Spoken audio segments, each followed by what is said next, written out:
One of those scientists is this man, the father of the nuclear age, number 8 on our list, Albert Einstein. Albert Einstein is to the modern era what Galileo was in the Renaissance.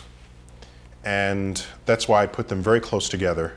Maybe Einstein just a notch above. He couldn't speak fluently until he was 9. He was a mediocre student who cut classes and dropped out of high school. But by the age of 26, Einstein published his remarkable theory of relativity. Separate, fission. I'm always fascinated by Einstein. I'm fascinated by that man. My favorite picture of Einstein is the one where he was a man of great simplicity, high informality. If he was the greatest scientist ever lived, I wouldn't dare to say, but he was certainly, if you want to name 5, I would count him in, of all times. E stands for energy, M for mass, and c squared is the speed of light multiplied by itself. Now, c squared is a very great number, and so, if multiplied by even a small mass, the result will be a very great amount of energy.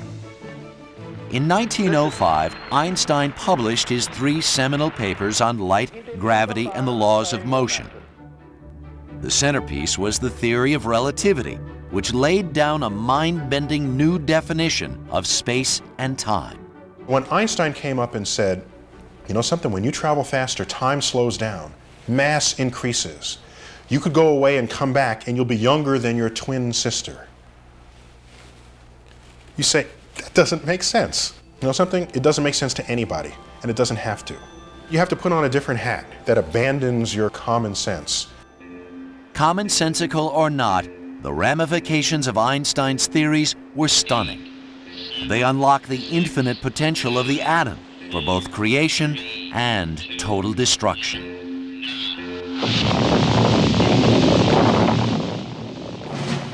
Einstein, a longtime pacifist, was afraid of what his work might inspire and appalled by the rise of a new leader in his native land, Adolf Hitler.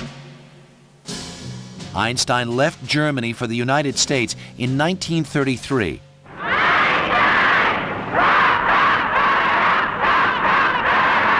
The Nazis gathered a group of scientists who attacked his theory and labeled it Jew science. If I were wrong, Einstein reportedly said, one professor would have been enough. In 1939, in a letter to President Franklin Roosevelt, Einstein urged watchfulness and, if necessary, quick action to beat Germany to the atomic bomb. FDR secretly set up a team to develop atomic weapons, a team without Einstein.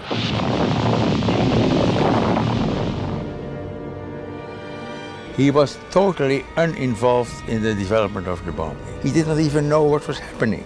When he heard after Hiroshima what had happened, he said, "Oy vey," which means, "Oh my God." He was shocked. The nuclear age had begun, and Einstein was deeply concerned about where it would lead. It was a weird thing. He knew that this was Pandora's molecule, the manifestation of what we've been living under the fear of for the last 50 years.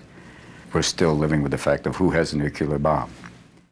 In his later years, Einstein worked for international peace and the creation of a Jewish state. In fact, he was offered the presidency of Israel in 1952. He declined the honor, yet famed playwright George Bernard Shaw still gave him sovereignty over the entire universe. Ptolemy made a universe which lasted 1,400 years. Newton also made a universe which has lasted 300 years. Einstein has made a universe, and I can't tell you how long that will last.